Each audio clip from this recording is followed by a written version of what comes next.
So today's lesson 1 of COMP1006G for Lakehead semester 2 Intro to Web Programming. So we're going to start today's video stream. And again, I'll just show you where you can find the playlist. So at the end of every time we take a break, I'll stop the video because I don't have the ability to pause and restart them. So inside on D2L, inside of weekly learning,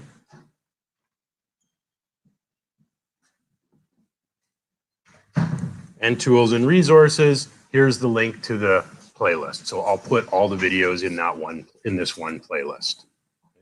Occasionally I may forget to start my video. If I forget, yell at me and let me know, hey, start the video stream. Okay. The software encoder I'm using generally works quite well. Occasionally the audio cuts in and out a little bit, but you can always enable captioning or the transcripts on YouTube if that happens, okay? I don't edit the videos, they're just raw. I don't have time to go and edit them. The other thing that I will do is typically try to stay near my laptop, and if you answer a question or ask a question, I'll often repeat it so that your voice so that content gets included in the video. Because my microphone is not gonna capture what Braden at the back is saying. Okay, I just wanna quickly go over some of the important things. I'm not going to read this to you. This is available. Everybody can read it. I just want to go over some of the most important things that were posted on here, and we can talk a little bit more about them.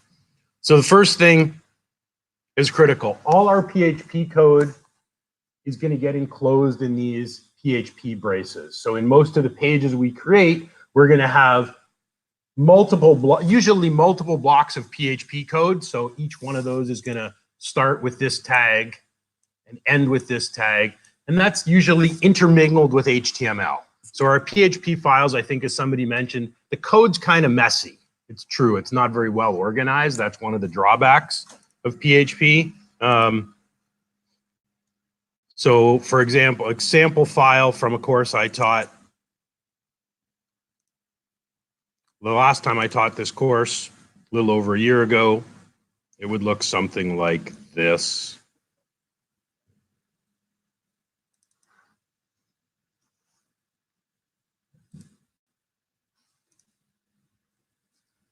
So right at the top of the page, you see a block of PHP code. So you see that opening and those opening and closing script tags. Everything inside is server-side code that has to run on the PHP interpreter. When we close the tag, we then have a block of HTML, followed by yet another block of PHP down at the bottom.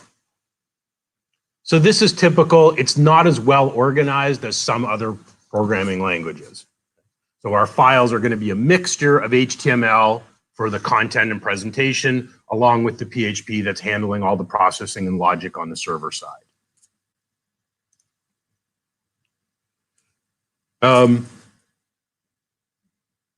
It is case sensitive. This is also important for you to note, okay?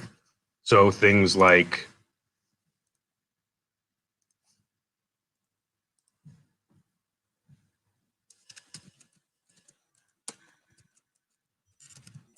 so just like in a language like Java or C#, these are considered two separate things. Right? There's no connection between the two of them. So one of the things that we want to be careful of is making sure we use case consistently in all our code.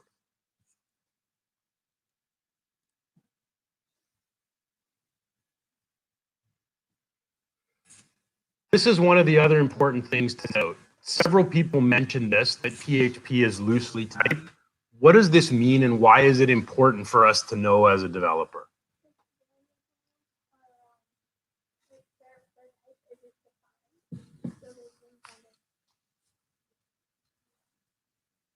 Yep, that's a good definition. So in a loosely typed language, variables have no explicit data type.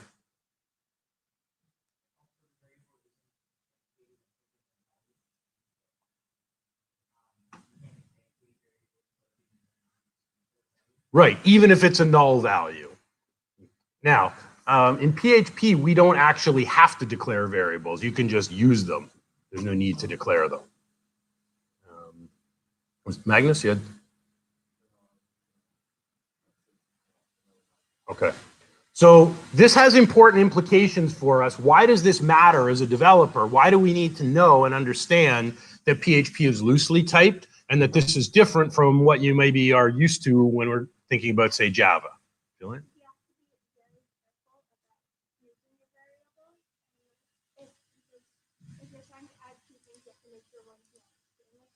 Exactly. Okay. So in Java, for example, we could create, a year variable, and we could give it a value of 2020. That's going to be called something like this. What isn't going to be allowed is us to then say,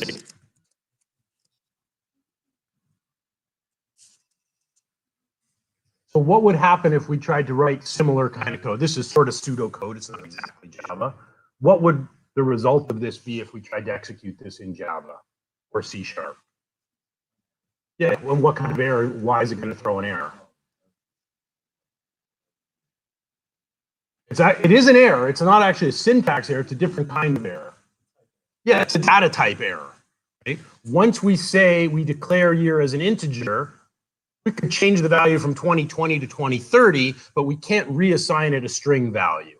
That's going to throw a data type conversion error. So Java is strongly typed, it's not going to allow it. C# is strongly typed, it's not going to allow it. PHP will allow you to do this. In fact, in PHP, when we declare this variable year, there's no data type at all. So variables are not given any explicit data type. So this is not going to throw an error. You could write this code in your PHP script and it's going to work. So it's good for one sense, we get less errors. It's bad in another sense, it allows us to do things we shouldn't do. So logically, this is a problem.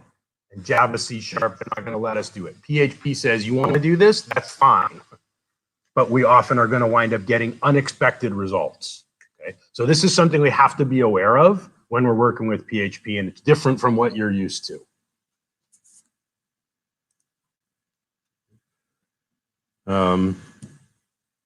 Like in Java, expressions end with a semicolon, which somebody mentioned they don't like. I agree. Every one of us is going to get errors this semester where our code doesn't work because we left out a semicolon. Guaranteed it will happen. This is also critical. Okay, and we'll test this out. All our PHP code has to be interpreted by a PHP compiler that runs on a web server, which means if we don't have a web server, we can't execute any of our code. So we've got two choices for web servers, and I've asked you to set up both of them. In class when we're working or when you're developing on an assignment, it's faster if you use a local web server that's installed on your laptop. And I've recommended you use XAMPP. It's platform independent. It runs quite well. I'll fire it up. So if you haven't installed XAMPP, please make sure that you install it. I sent out, that was in the link in the announcement I sent out. However, XAMPP only works for your local work. For your assignment, XAMPP isn't going to work because I want your assignments to be posted on our AWS web server. And that's why we need that VPN connection. Some of our infrastructure got hacked last semester, so we've now implemented VPN access to the web server. We didn't have that before, but we've realized we now need it. It's open source and platform independent, as many people said. And all the code runs on the server, and it just renders HTML to the client. So we'll never see any of our PHP code or syntax in the browser. That's why it's called server-side script. It resides on and executes on the server only. Nothing gets sent back to the client.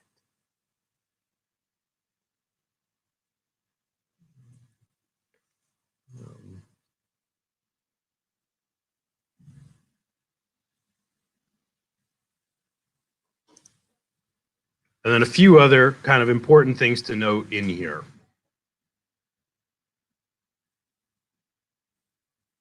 So fortunately, our PHP interpreter, it's platform independent, so it will run virtually any kind of web server will have a PHP interpreter.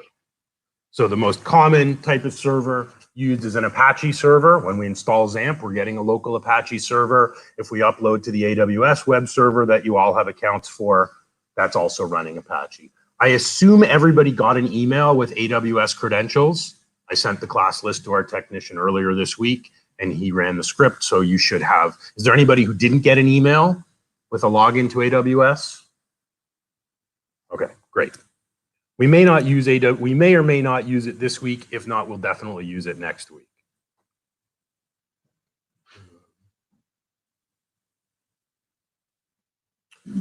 And another important syntax rule that's kind of unique to PHP, you have to start every variable name with a $sign. There isn't a $sign there. PHP is going to treat that like a method or function name. So that $sign indicates this is a variable or an array. It is open source. It doesn't require any cost to run. It has lots of built-in functions. We'll play around with a couple of those today. All of these things are true.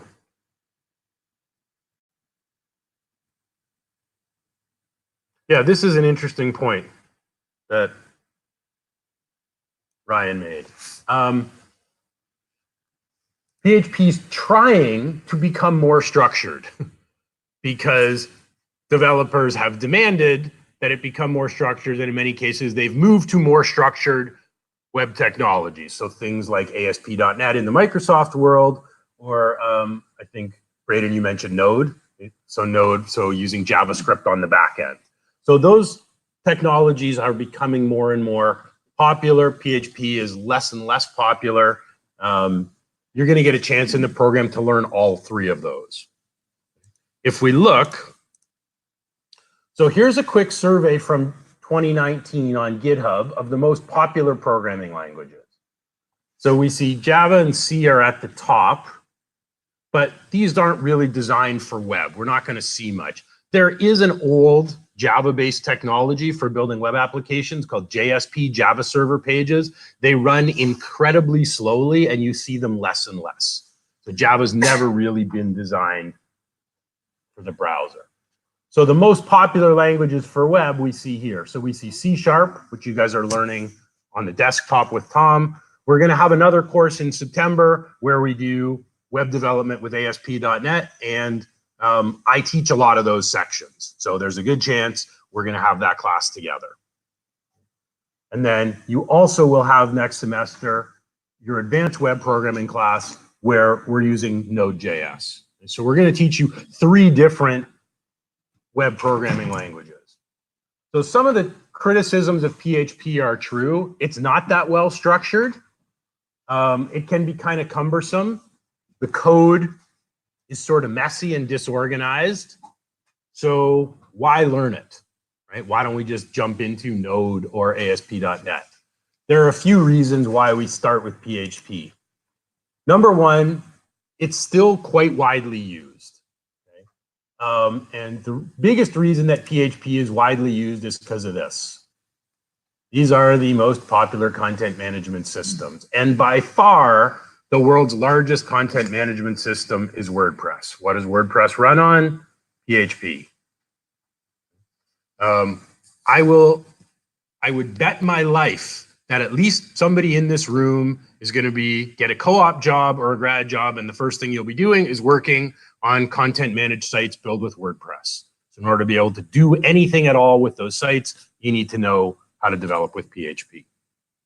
At some point, WordPress will go away, something will overtake it, or a security hole will blow it up and people won't use it anymore. It still powers the vast majority of websites on the internet. And that's PHP based. So that's one reason why we need to know it, at least for now. Another reason the reason why we're starting with PHP in this course, and we'll look at using ASP.NET and Node in your second year, is PHP simpler to learn.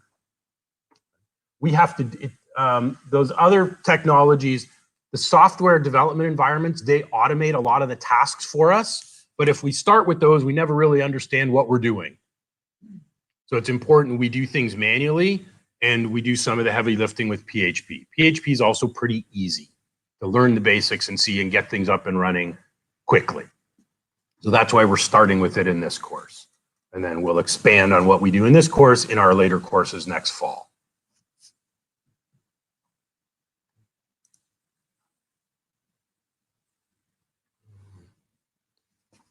Another important point. All our files have to have .php extensions. If we put an HTML extension, the PHP code doesn't execute. Okay, so every file we make in this class will always have a PHP extension. Even if it's just a plain HTML file, we're still going to put a PHP extension on it in case later on we want to extend the functionality by adding PHP script into it. We don't want to have to change our links and change our file name. So everything will be .php.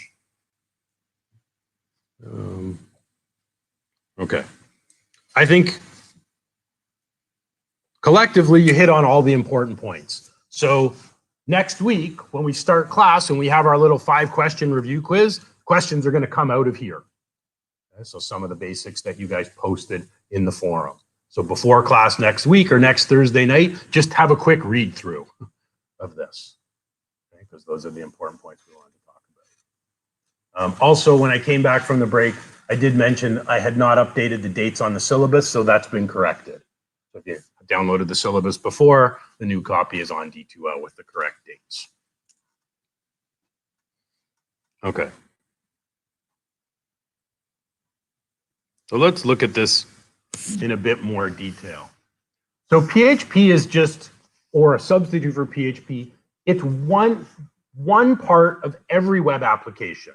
So I've got PHP in this diagram, and this could be replaced by some other technology stack, but every single website you visit every day on your phone, on your tablet, on a laptop or desktop, they all work the same way. So the whole point of this class is just teaching you what are the fundamentals of how do we put together a web application, and then we can swap the technology stacks on the back end in and out. It doesn't really matter.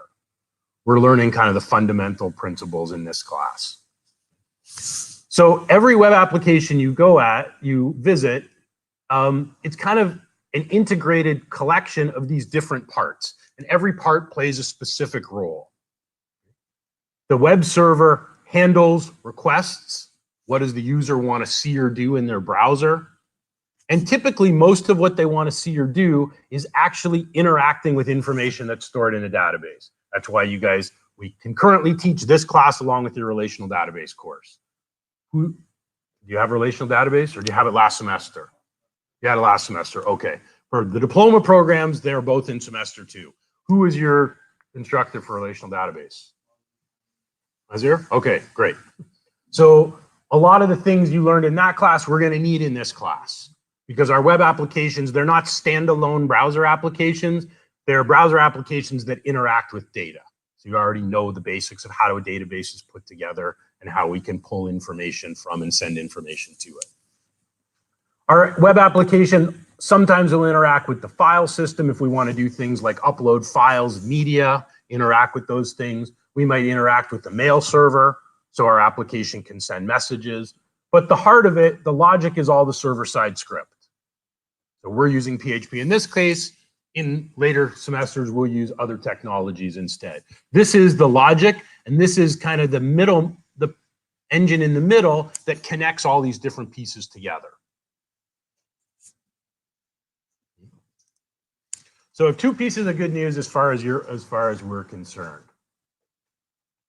The first thing is that every single thing on the internet, all actually at its heart, has this same structure, all built the same way. So if we learn the fundamentals in this class, we should be able to build anything as a web application, no matter how big, how small. That's good news number 1. Good news number 2 is, to most people out there who aren't in this room or don't know how to build web applications, this seems like it's some kind of magic trick. How can I pull up my phone and see exactly what I want? Or conduct business online? How does this all work? It all actually works the same way. And that's why there's jobs for people like us who have these skills, lots of them. And basically, every web application, it simply boils down to simple data, right? Where we're using a browser to interact with data. No, nothing more, nothing less. Every website you go to. So let's think about this in terms of some context that we're familiar with. Who's already been here today? Who's visited here today? Not one person.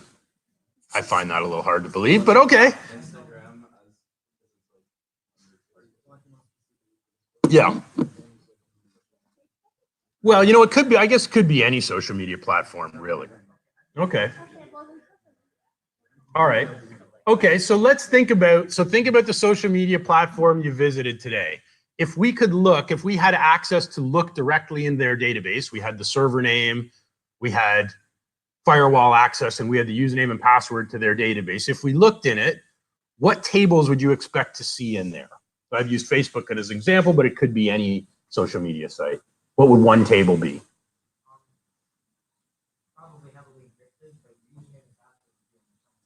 Yeah, okay. So they would be in there, but that wouldn't be a table on its own. Yeah, so what tables would you expect to see? Okay, yep. So there's going to be a messages table. Yep, list of users. Yep, because that would be separate, right? Because we've got users, but then we need to know a list of what users are friends with what other users. What else would be in almost any social media database? Yeah, all the posts. Yep. So that'd be probably part of the users table. What else would, so that would be most of it, the users and the posts, but there'd be more. What other things would be stored in Facebook or on Instagram? How does Facebook make their money? It's free, right? So all the ads have got to get stored in the database. Sorry? Yes, the sales. Cameron? Yep. Sure they do. And on Instagram, what's probably the most important table that nobody's mentioned yet? What do you go on Instagram to see? Right, photos. So you're going to have some kind of media. Same on Facebook. We've got photo albums. We've got media libraries. So that was my list, right? So all Facebook or any other social media site is some kind of HTTP-based client that gives us a window into their database, where most of what we're doing is reading data. Yes, we can create data, update or delete it, but most of the time we're viewing data. So we're writing a query, we're calling a query that fetches what we want to see. What about here? What would the database look like on Amazon? Yep. We'll have products. What else is in there? Yep. Orders. Yep. Users. Yep. Prices. Yep. The sellers. All the images.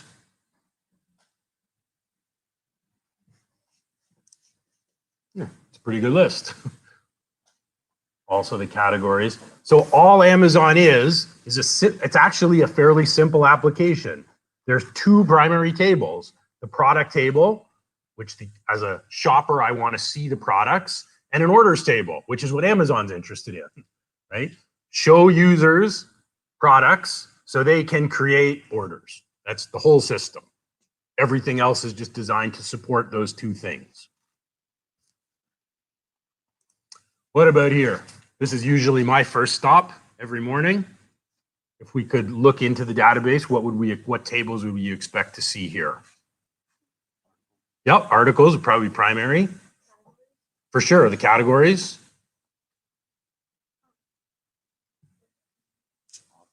Yep, the individual authors. Yep, for sure, they've got ads. What else would you see on a newspaper site? That's most of it. There are a few other things. Yep, the comments, right? That's one of the reasons some people prefer to read the paper online, because they can interact with other people and discuss things that are of interest to them. Yep, and also you've got video, photos. Again, that would be most of what would be here. So the whole website is really just a window into this database. Let me read the paper. Let me see the latest photo and videos. Let me have conversations with other people who are interested in the same news or commentary that I'm interested in. and let me browse it based on the subject that interests me. That's all it is. So if we pull up a couple of these, just a second.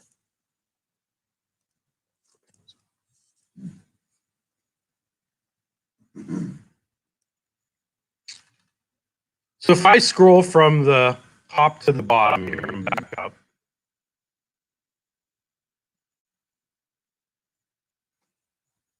how much of what's on this page is static and how much of it is dynamic?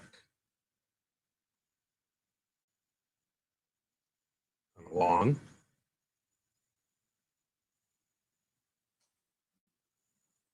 Cameron? Most of it would be dynamic.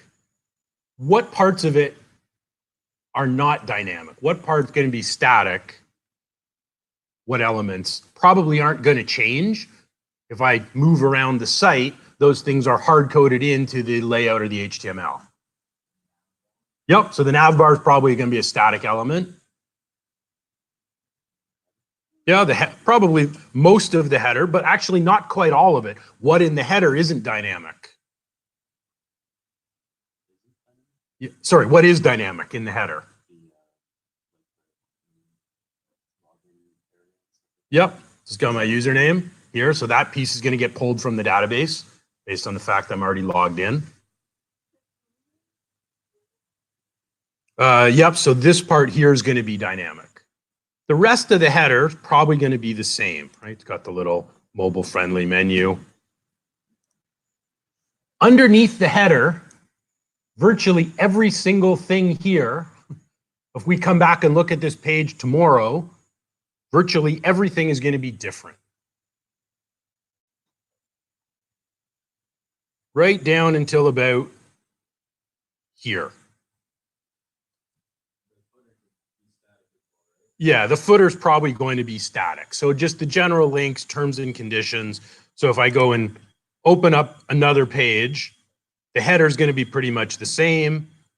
Underneath the header, all the content is dynamic related to the category I picked.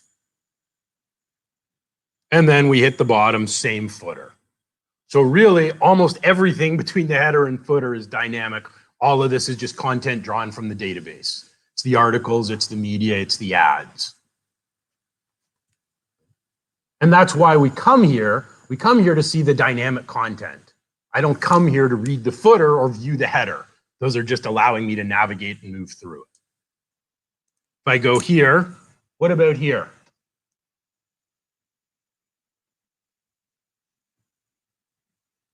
We look at the structure. Is this the same or is it different from a structure perspective? Yeah, it's the same. Static header at the top. Yes, if I sign in, it'll show me my username and there's a little dynamic piece here. If I put an item in my cart, that number will update. The nav bar is static. Everything else, all the promotions, the categories, what I viewed recently, this is all dynamic. Until we get to the bottom and then we've got this static footer. So virtually every web application you go to, it's the same. Pull up the college Facebook page.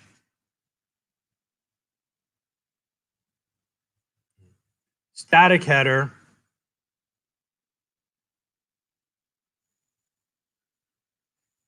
And dynamic content in the middle. All the way. Facebook doesn't really have a footer. I can scroll forever. Just keeps loading.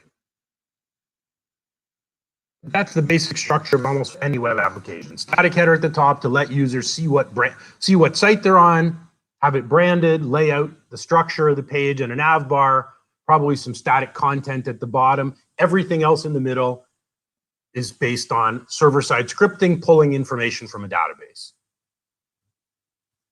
So this is what we're going to learn to do, what we're going to learn the mechanics of in this class.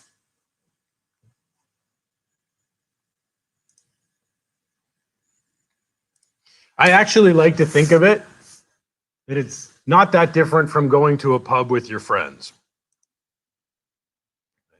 And just like in the pub, there's a whole bunch of pieces that coordinate together in order to make it functional. And it's the same thing with web application. That's why last semester we taught you databases and HTML and CSS.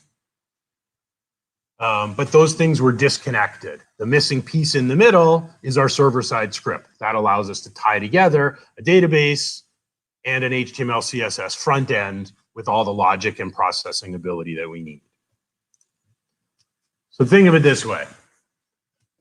We go into a pub with our friends, or we pull up a social media application because there's stuff we want. However, when you go into a pub, the stuff you want, it's actually here behind the bar. When we pull up a web application, the stuff we want, the data is actually living behind some firewalled, password-protected, encrypted database. We don't have direct access to get that information as an end user. So how do we get at it? Well, in the pub, we've got this guy, and in a browser, we've got a web server. That's job is to listen to what people want and try to give it back to them. So there's got to be some kind of transmission of the request. When you go into the pub, they don't just bring you whatever they feel like. They ask, what is it you want? Right? When you go to a web application, the application is in effect asking you what you want by giving you links. You clicking on that link is you telling the server, this is what I want to see. When I click sports from the nav bar of the Globe and Mail, saying, show me the latest sports news. So in the pub, we've got this kind of order pad where they'll write down the instructions. In a web application, SQL is our language for issuing those instructions, right? You guys already learned SQL. You all passed Mazir's course, so you already know how to do this. So we're going to use a bunch of the SQL you learned in his course.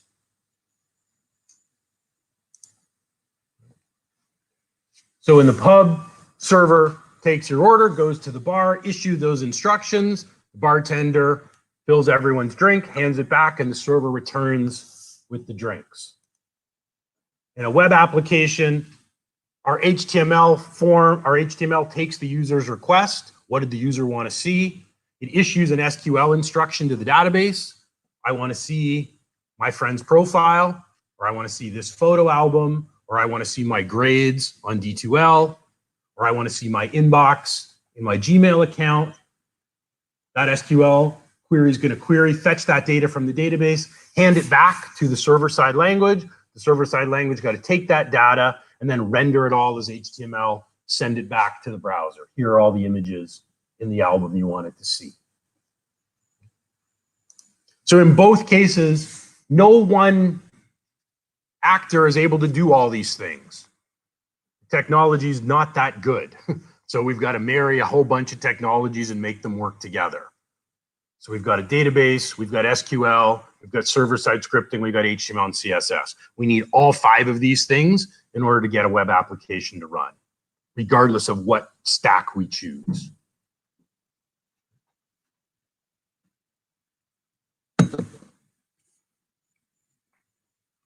Okay, I think we can try this out. So first thing I'm going to do is start my local web server. I'm going to load the XAMPP control panel. And it opens up this window. Now there's a whole bunch of services that come with XAMPP. We really only need, for today, we only need the first one. We need the Apache Web Server. Starting next week, we'll need MySQL already, but I imagine everybody already has that installed from your relational database class, so that's fine. FileZilla, we don't need here. This is an FTP server. This is a mail server. We don't need these things down at the bottom. So all I'm going to do is click Start beside Apache. Now, by default, the default port for a web server, the default HTTP port is port 80. So if you just installed XAMPP and you click Start, your server's probably going to run on port 80, which is fine. Because I already have another server running on port 80, I've had to change my Apache configuration to run on a different port. So mine's going to run on port 800 instead. You can change your port. You probably don't need to. So where are the files? Where do we have to create our pages in order for the server to see them? So all of your files get saved here. When you install XAMPP, right in your root drive, it'll install a XAMPP folder. And in here, there's about 20 subfolders. Our public root for all our HTML and PHP pages is this folder, htdocs. And I think, Leo, it'll be in the same, it'll be in your, if you're on Mac, if you're using XAMPP, it'll be in the root. There'll still be the same file structure in your root of XAMPP and htdocs. Also on a Mac. You've installed XAMPP? Have you installed the program? Yeah, I downloaded it. Okay. And in Finder, if you go into applications, it should be in applications. Yeah, I opened it, but Okay, I'll have a look at it. Sorry, 1 second. he's using Windows on the Mac. Okay. Just click start.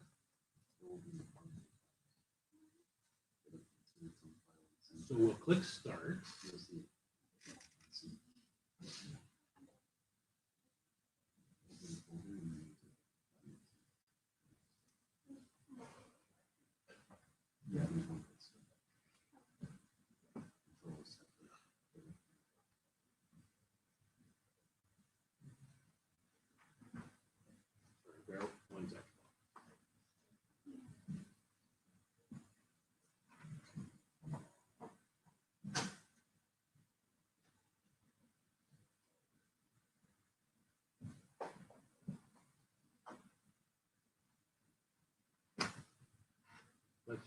We'll just search for the directory.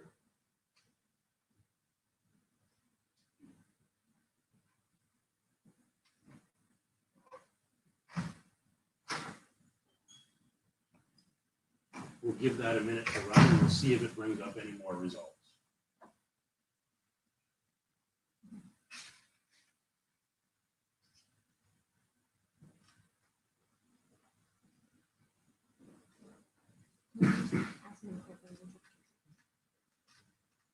We'll just give it a minute. I'll come back and look at it again.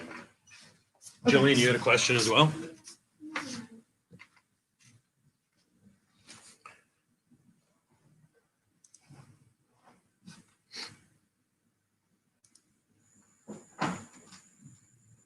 So I'm going to open up my code editor.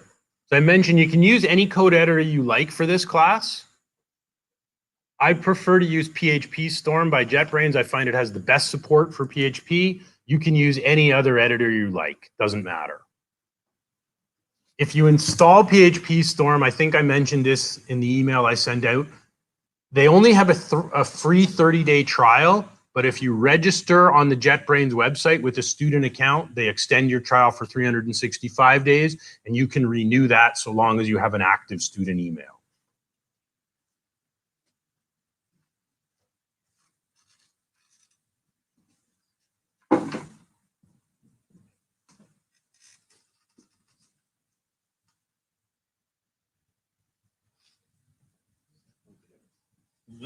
We will search for it. We'll find the directory.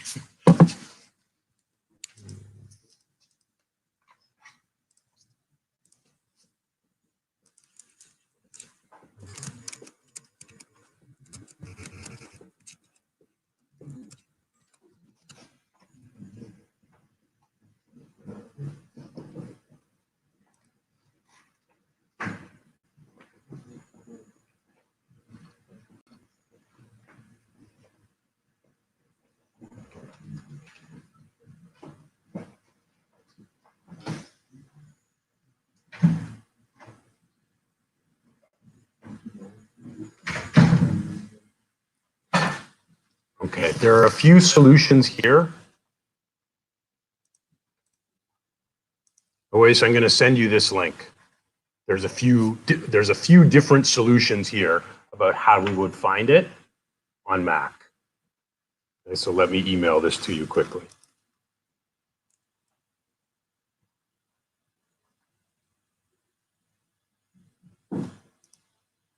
Actually, I'll just post it on Blackboard instead. That's probably easier. Sorry, on D2L.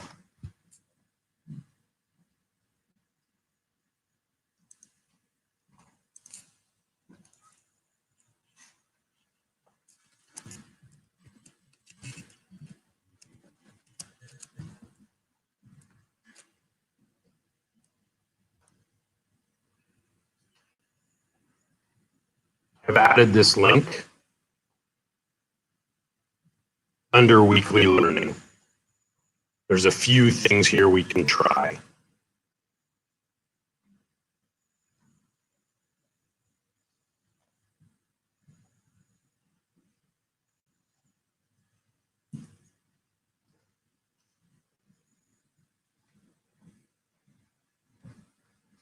I think this is probably the best solution. So once it's running, under volumes, there's a mount button.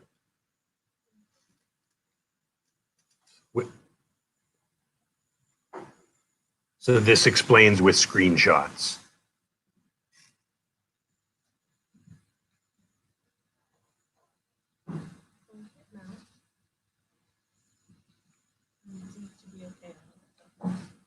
Okay.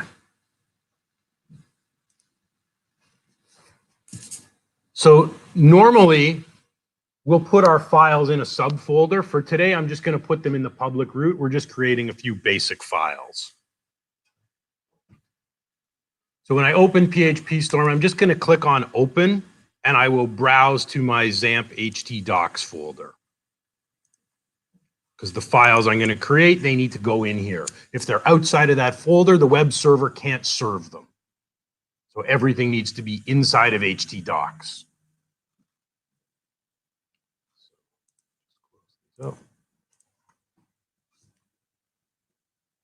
So we'll make a few simple files.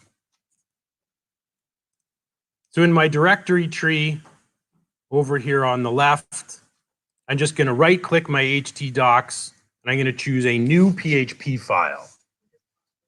Sure.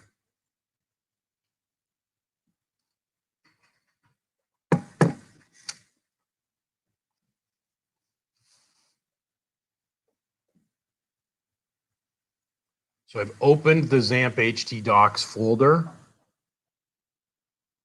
and I just right click that htdocs and I'm going to choose new PHP file.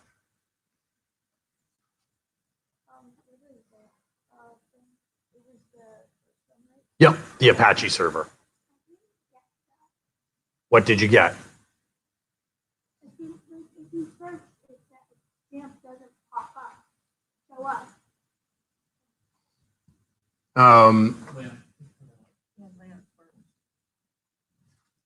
Okay, search for LAMP.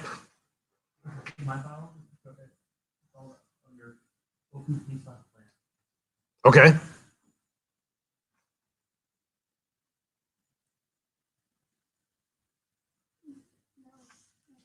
Okay, what we'll do, well, just create the file and you won't be able to run it. And when we have a break, I can come and have a look at it.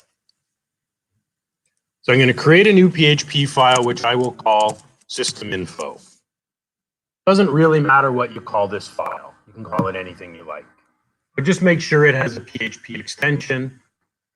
If I choose create new PHP file, the extension is assigned automatically, which is good.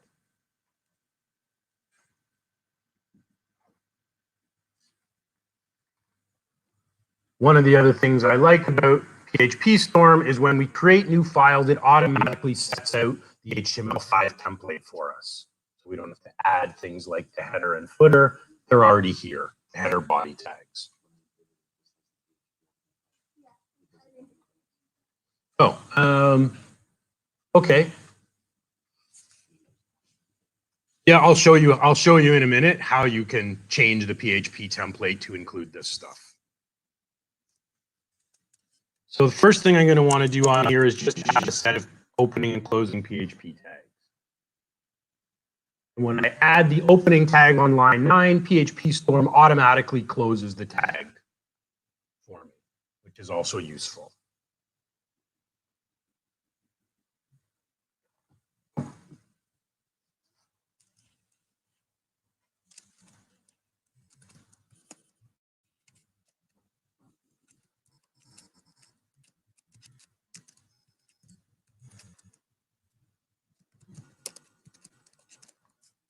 So comments in PHP work the same way as they do in Java. So 2 slashes for a single line comment, */ /* for multi-line comments.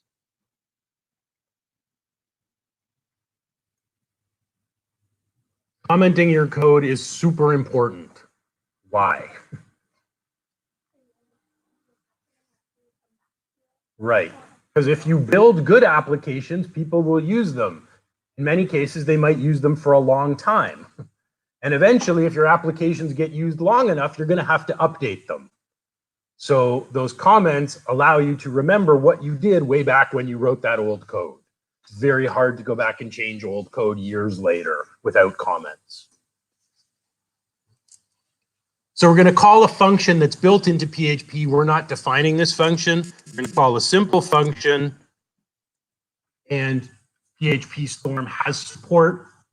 It recognizes the built-in PHP function. So I'll type the word PHPI. It brings up this function called PHP info. We don't need to pass it any parameters, and we'll terminate our statement with a semicolon.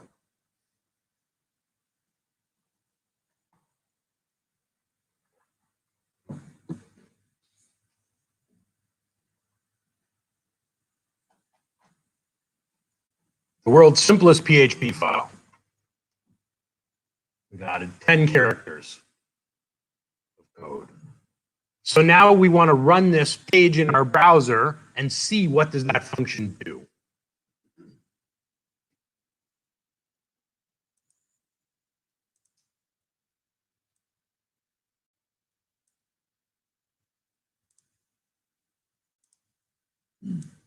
See if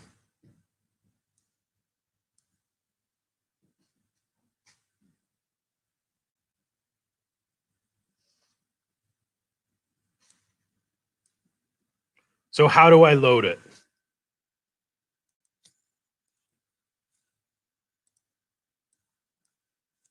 The address I'm going to use is localhost, which is my own web server on my laptop.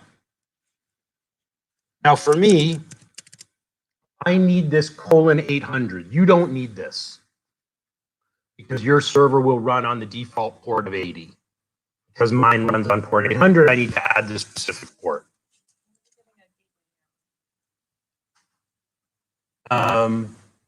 If you're getting a gateway error, in the XAMPP control panel, I think in Mac, it should show you the IP address. There's a local IP address. Use that instead of localhost. It'll start with the number 192, and you can see it in the XAMPP control panel. I can look at it if you can't find it. So I'm going to go to localhost 800.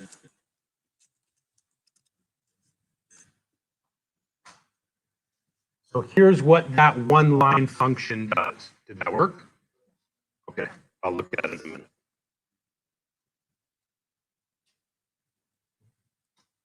So it gives us a whole pile of information about the environment, the web server,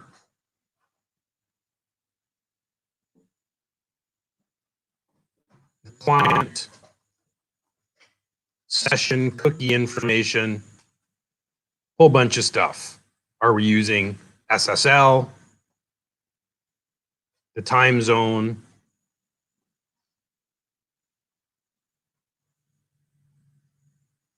So a lot of these values are going to be useful. Let's say we want to be able to identify our user's IP address and then figure out what country are they in based on their IP. We can use one of these values to tell us, where is this user? What operating system are they on? What browser are they using, for example?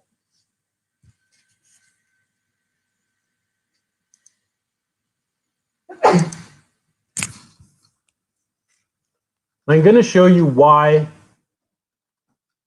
the web server and the PHP extension is so important, and then we'll take a break. We'll take a pause, and then people are having trouble, I will come and help you figure it out.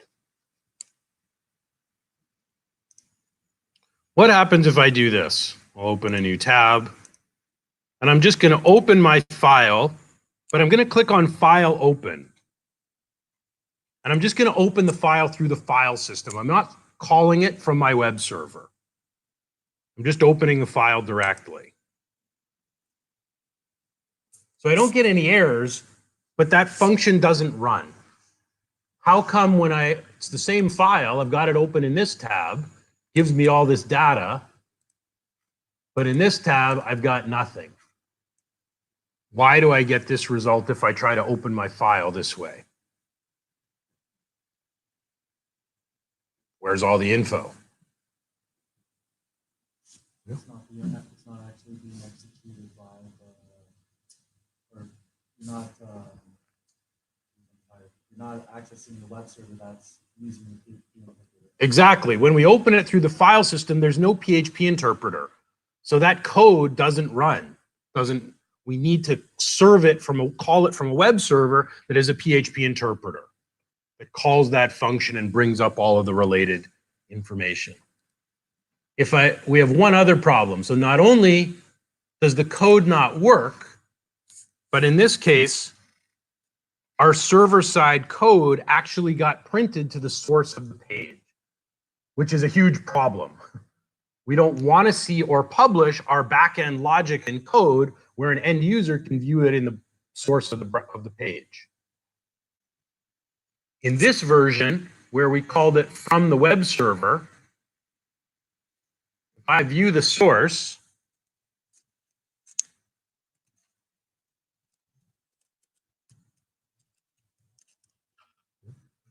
the code we wrote is nowhere to be found.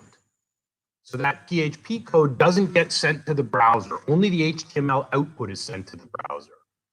So if our code contains things like a database credential, it's secure. It's not going to get sent to the end user in the source code. It lives on the server only.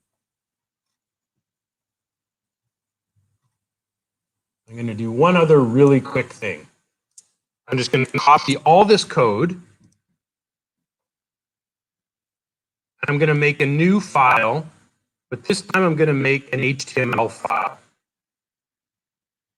So I just right-clicked on my top folder, chose new HTML file. Give it the same name, system info, but this one has an HTML extension instead of a PHP extension.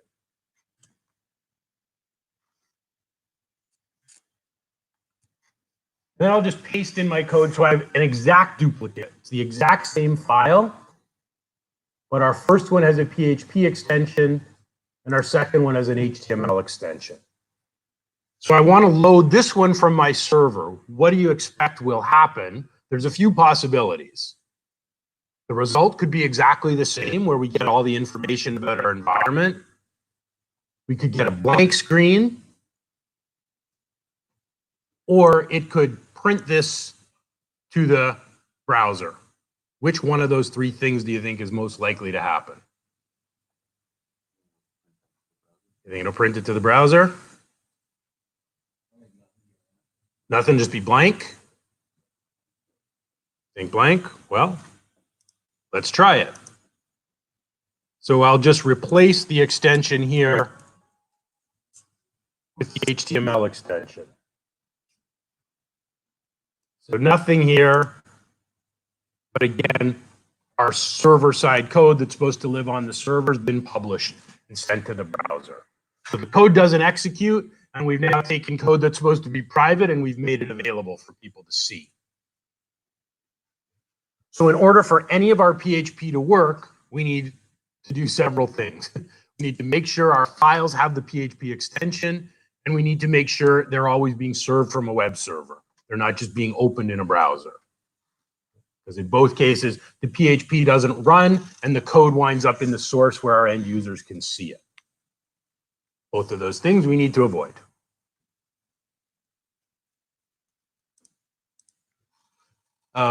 I realize a few people need it. We'll take a break. I realize a few people need some help. That's fine. I can stick around and help. Does anybody have any questions, though, before we do about what we've done so far? I'm trying to start fairly slow for today. It will pick up, I promise. Okay, it's 10:01. We'll come back in 10 minutes. If you need a hand, I will come and have a look at as many people as I can in the 10 minutes we've got.